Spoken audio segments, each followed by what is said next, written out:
Hey up me ducks, it's Simon here. Welcome back to the Hermit's Cave.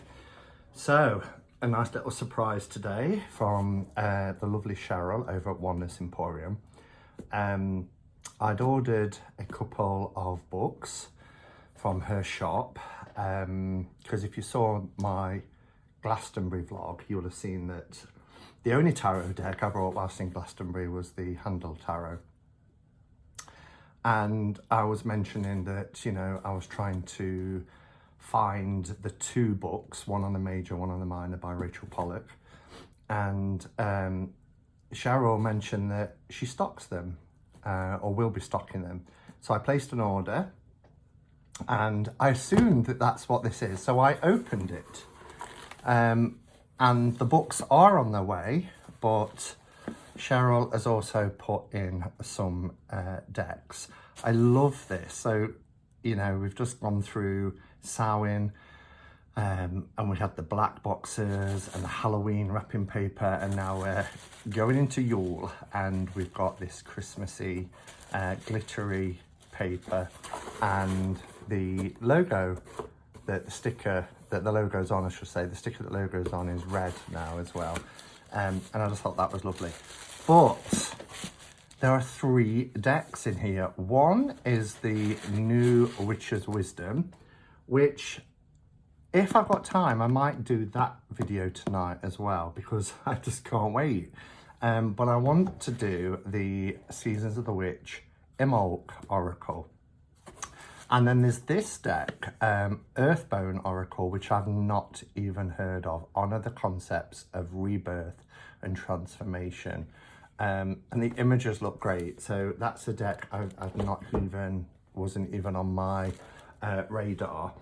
But yeah, so Witch's Wisdom, this is like a new size. So this is the original.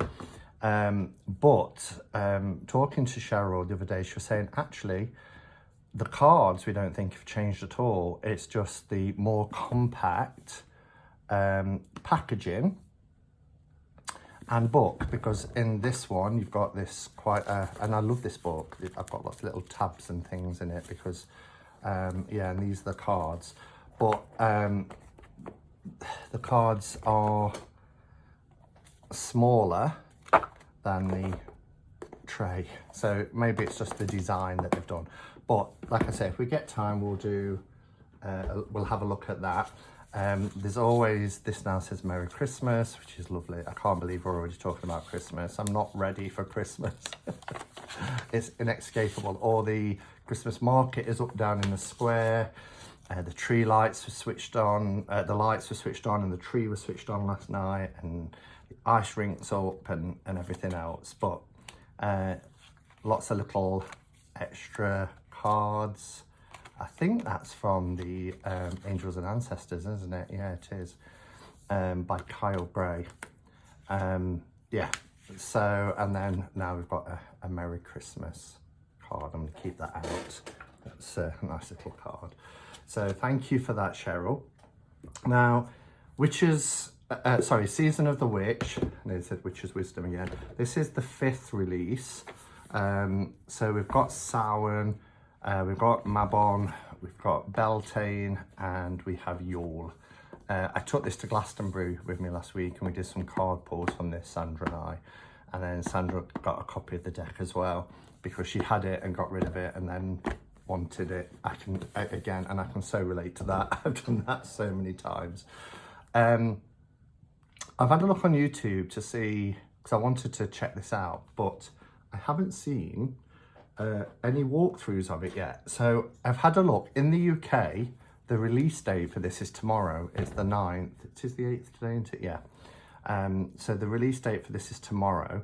I don't know about other countries, but certainly when I did a check a few minutes ago, I couldn't see any reviews or walkthrough. But I love these. So obviously there's going to be 8, one for each Sabbath. So these are cards that you can use all the way around the year, the wheel of the year. So obviously now we've still got Ostara, Letha and Lammas to complete the set. And the lovely thing about this, whilst they have the same kind of design, they have used different artists. They have like different edgings. So this one, which is the Mabon, has this beautiful copper gilded edges, and I really like that. I think Season of the Witch is green, gold and red. So this looks like it's going to be a metallic blue because it tends to match the cold stamping on the box. So let's take a look on the back. Now, just to say, I perhaps shouldn't have done this. I've just been and had some eye drops put in my eyes because I have to have my eyes screened every year. From when I was diabetic, I've got to have it done for the rest of my life just to check nerves and all that sort of thing. So it does make my sight quite blurry it used to be up to about 6 to 8 hours when you're not used to it. So when I first had it done, I wasn't allowed to drive, I couldn't read a computer screen. So, you know, I used to have to take the day off. Now after a few hours, couple of hours, it's more or less back to normal. So if I struggle with reading, that's why. I'm just gonna have a sup of my tea as well. I've got some Samhain, the Sons of Asgard Samhain tea, which I absolutely love. I haven't tried the Yule one yet. I'm waiting to finish this one, but it's delicious.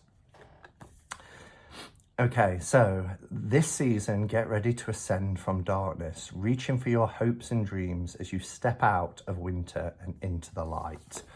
Because of course, obviously, this is Imbolc. Imbolc is associated with patience, hope, transitions, and beginning the ascent back to the light after the darkness of the winter months. This is a perfect season to represent itself. Each of the cards in this oracle deck is a seed of spiritual guidance inspired by ancient Imbolc traditions, so you can find answers to your most profound questions. Along with thoughtful meanings are powerful word spells to invoke the energy of each card and send your intentions of spiritual well-being out into the universe. And it's 44 cards and a guidebook as usual. And the cold stamping, let's bring the camera down actually, because I can't see what you can see. I'm hoping everything's in shot. So let me just bring the camera down. Okay, so hopefully that's better. So yeah, as you can see, this beautiful blue, oh, it's lovely. I don't know if I've got any blue edged decks. Same design that's on the inside of the others, so you get this full moon design, but obviously in the different colours. The backs are usually the same sort of design. Sometimes the image, like hands and things, change, but they tend to have, like, we've got candles here, but you still get that full moon design. Let's remove that actually so you can see it. So yeah, there is that uniformity between the decks. We've got something here that says download today, so there's an app that you can download. But anyway, let me just remove this one, your one, that'll be coming out soon.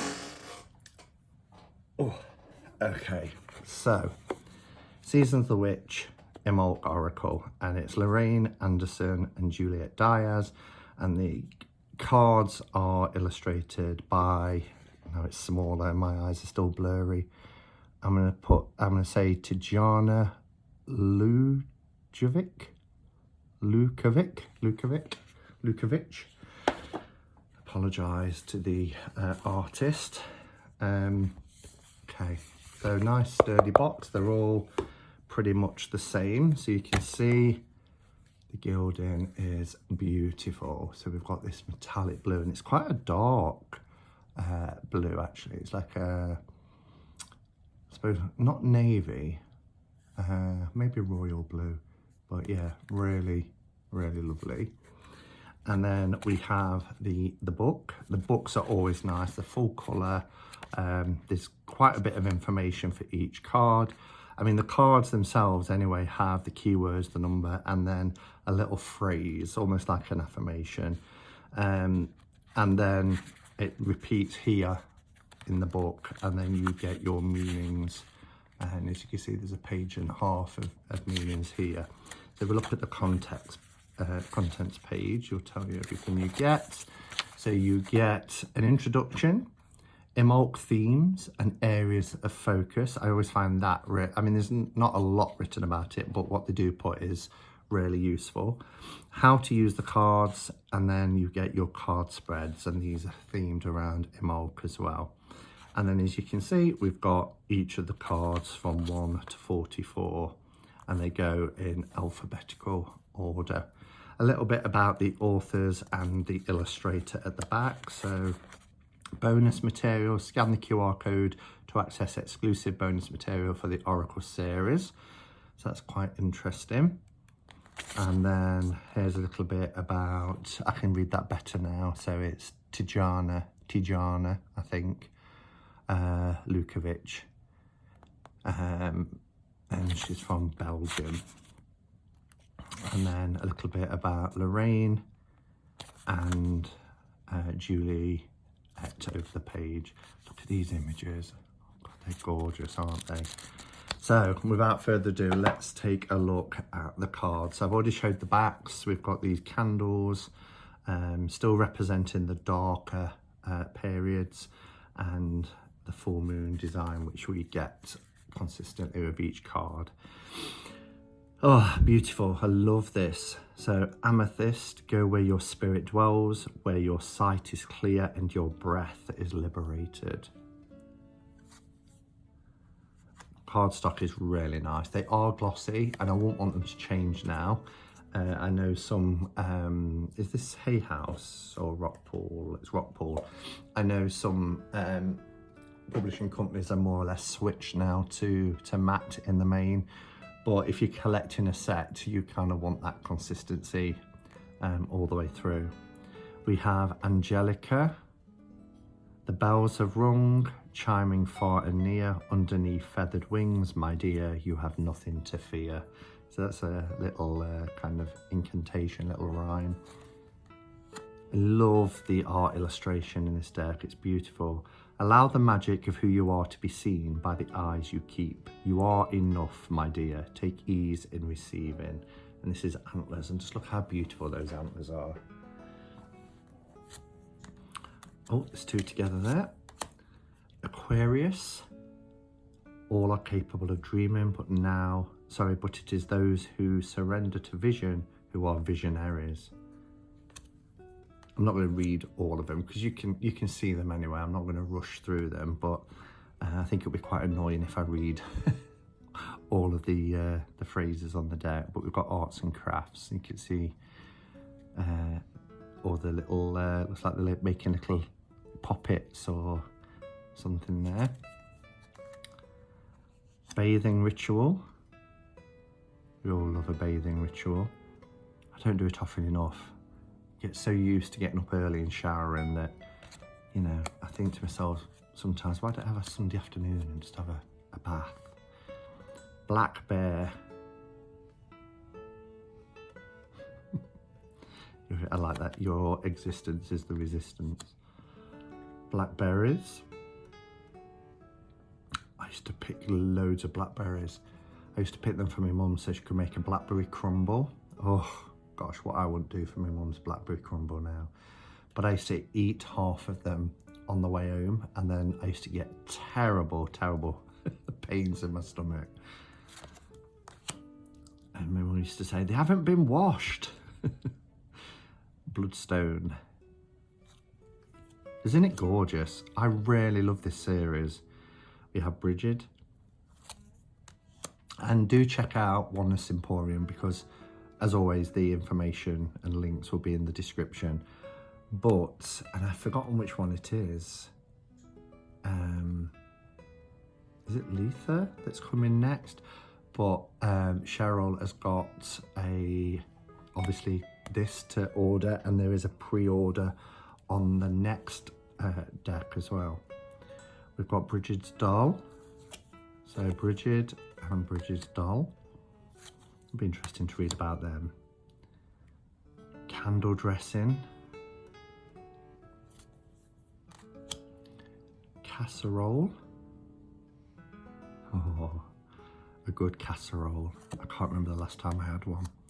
Cinnamon rolls. My ex-wife used to make cinnamon rolls. They're very popular in the States, aren't they?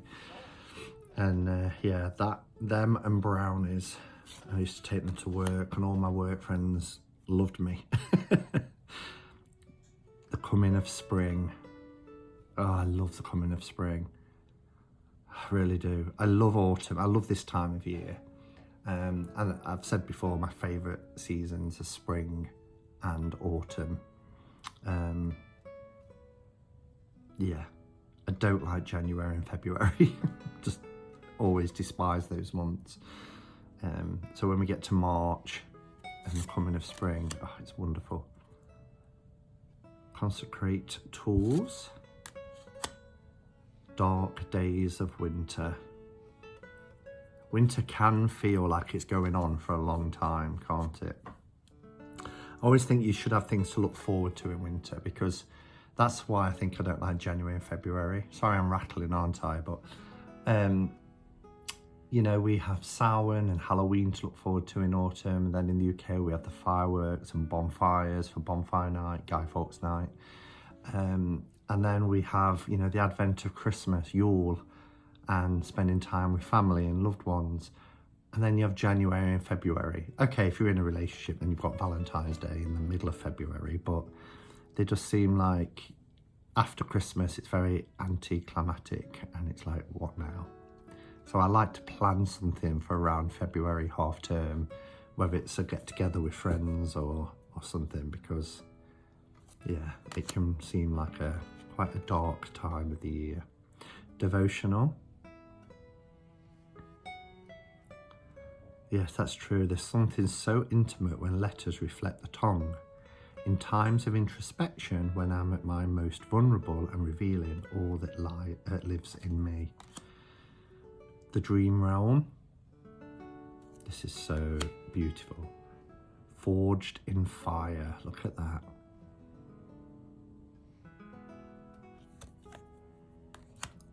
Garlic. I said that in a Peter Kay kind of voice then. Garlic and bread. Greenhouse. Grimoire. Keep what is sacred near to you, for it is only to be shared when you are ready. Groundhog. I'm not quite sure. I suppose that's when Groundhog Day is in the States, is it? The horned owl. The horned owl. Look at this. House mouse.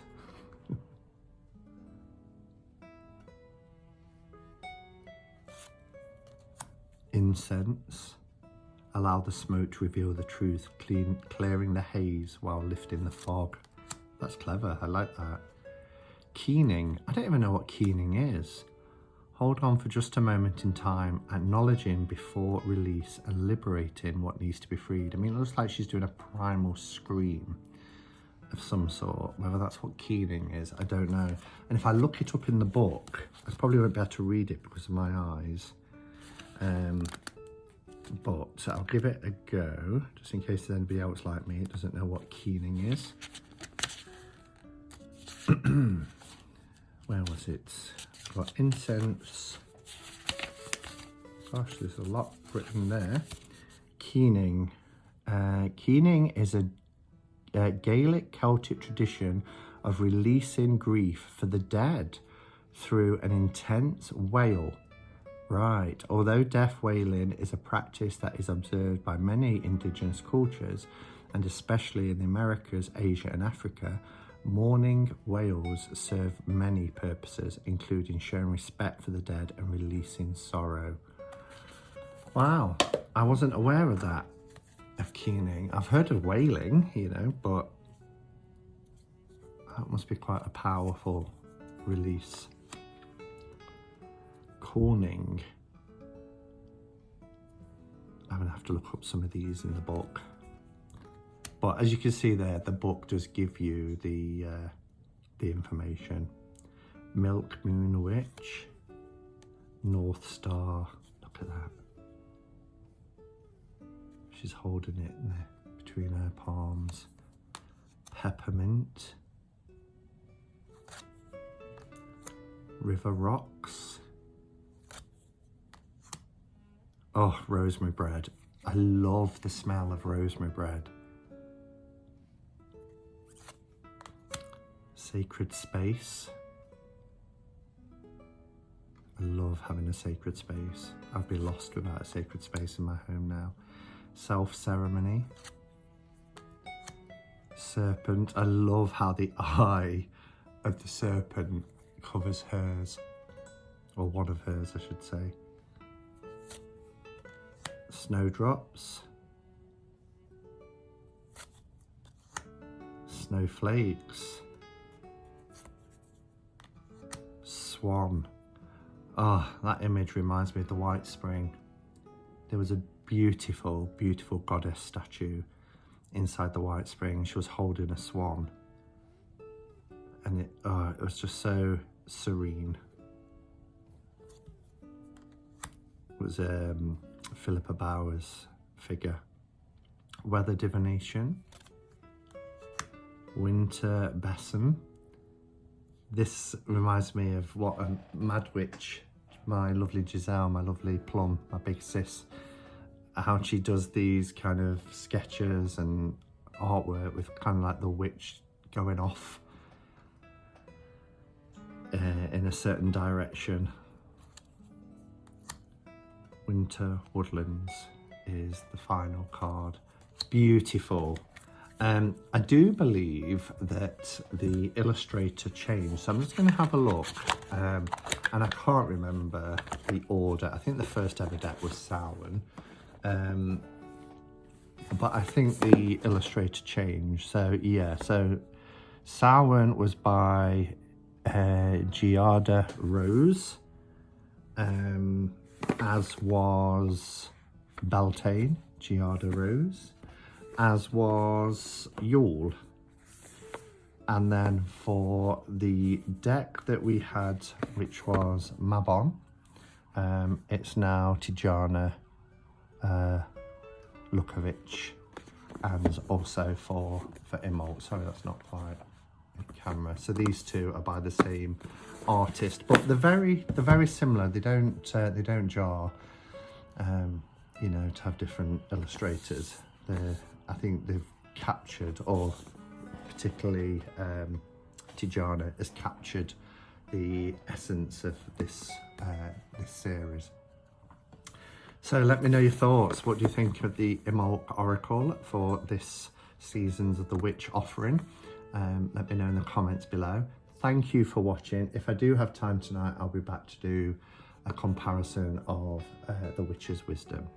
But until then, go in peace. Namaste and blessed be.